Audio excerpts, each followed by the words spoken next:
ഇന്നലെ മുതൽ നമ്മളെ GCC രാജ്യങ്ങളിൽ സംഭവിക്കുന്ന കാര്യങ്ങൾ, അപ്പോൾ അതുമായിട്ട് ബന്ധപ്പെട്ട് നമ്മൾ ആദ്യം ബേജാറായ സംഭവങ്ങൾ, ഏറ്റവും കൂടുതൽ സന്തോഷം, ഈ ഒരു അപകടഘട്ടത്തിലും നമുക്ക് സന്തോഷം വന്നൊരു കാര്യം എന്ന് വെച്ചാൽ, നമുക്ക് എത്ര ആൾക്കാരാണ് നമ്മൾ കാര്യങ്ങൾ അന്വേഷിക്കാൻ, അല്ലെങ്കിൽ നമ്മളെ എന്താ പറയുക, നമ്മളെ കാര്യങ്ങളിൽ ഇത്രയും ഇത് വെക്കുന്ന ആൾക്കാരില്ലേ.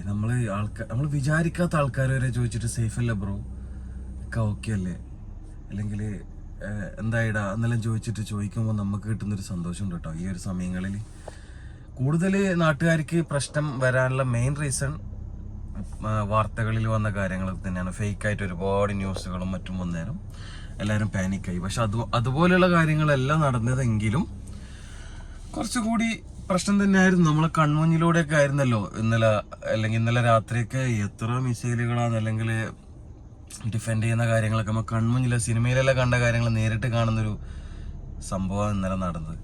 പക്ഷെ ഒരുപാട് ആൾക്കാർ മെസ്സേജ് അയക്കുന്നതുകൊണ്ട് തന്നെ എല്ലാവർക്കും റിപ്ലൈ കൊടുക്കുന്നുണ്ട്. നമ്മൾ ഇത്രയും പ്രിയപ്പെട്ടവരാണോ നമുക്കൊന്ന് തോന്നിപ്പോകുന്നൊരു സന്തോഷ നിമിഷം ഉണ്ടല്ലോ, അത് ഭയങ്കരമായിരുന്നു. അല്ലെങ്കിൽ കഴിഞ്ഞ പ്രാവശ്യം ഇതേപോലെ എന്തോ സംഭവിച്ച സമയത്ത് ആരല്ലോ വീടിട്ടത് കണ്ടു, ആരും നമ്മൾ അന്വേഷിച്ച് വന്നില്ല, അല്ലെങ്കിൽ ഇത്രയും വലിയ പ്രശ്നം നടന്നിട്ട് നമ്മളോട് നാട്ടുകാരൊരാളോരും ചോദിച്ചില്ല. പക്ഷേ എന്നെ സംബന്ധിച്ചിടത്തോളം ഒരുപാട് പേര്, അതായത് നമ്മളൊന്നും ആഗ്രഹിക്കാത്ത ആൾക്കാരാണ്, നമ്മളൊന്നും അങ്ങോട്ടേക്കൊന്നും ചെയ്തു കൊടുത്ത ആൾക്കാരൊന്നും ആയിരിക്കില്ല. പക്ഷെ അവര് നമ്മളിൽ കാണുന്നൊരു കരുതലുണ്ടല്ലോ, അത് കാണുമ്പോൾ വളരെ സന്തോഷം കേട്ടോ.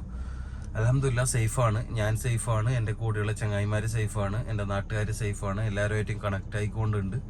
പ്രശ്നങ്ങളൊന്നും ഇതുവരെ ഇല്ല. എല്ലാവരും ദുആ ചെയ്യുക ഓക്കെ ആവാൻ വേണ്ടിക്ക്. മിസൈലുകൾ വന്നുകൊണ്ടുണ്ട്, പോകുന്നോണ്ടുണ്ട്, അത് ഡിഫെൻഡ് ചെയ്യുന്നുണ്ട്. ഇവിടെ അതിനനുസരിച്ചിട്ടുള്ള ആൾക്കാരുണ്ടല്ലോ, പട്ടാളക്കാർ, ആർമി ആയാലും അതിൻ്റെ ആൾക്കാർ ഒരുപാട് ഇവിടെ ഉണ്ട്. ചെറിയ രാജ്യമാണെങ്കിലും കണ്ടുവരുമ്പം ബഹ്റൈനിലാണ് ഇന്നലെ രാത്രി കൂടുതലായിട്ട് കണ്ടത്. പക്ഷെ ഇപ്പം കുറച്ച് മണിക്കൂറുകളിലായിട്ട് ശാന്തമാണ്, പ്രശ്നങ്ങളൊന്നും കാണുന്നില്ല. അപ്പോൾ സേഫായിട്ട് ഇരിക്കുന്നു. എല്ലാവരും ദുആയിൽ ഉൾപ്പെടുത്തുക.